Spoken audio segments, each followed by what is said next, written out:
Okay, katatapos ko lang sa kanila magpakain, naubos na. Hindi na sana magbe-video ngayon, pero gusto ko lang pakita sa inyo yung coat ni Lagertha. Ganito siya kapag ka nababasa. Parang nagdidikit-dikit. No? Pangit eh. Nabasa lang siguro ng konti ito sa paglalaro nila. Kasi naglalaro sila ng tubig kanina. Ito si Bjorn.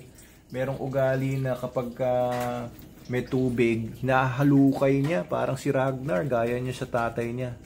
Nagmana sa tatay niya. Pero yan, pag nababasa ganyan, yan, problema kay Lagertha, kailangan laging may gugroom ito. Hindi kagaya nitong kay Bjorn. Ayan. Nabasa man o hindi, ganyan lang talaga yung texture ng balahibo niya. Mas madaling i-maintain. Ito, medyo high maintenance. Pero kapag ka talagang fluffiness ang hinahanap ninyo, yung kanya magandang coat. Sobrang ganda ng coat nito.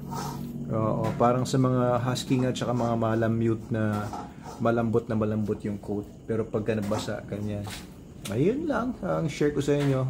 Kumain na sila ulit ng isang takal ngayon, ang takal ko, ng SDN 42. Good night guys! Night! Good night! Ayan, tabi na natin yung SDN. Good night Logan!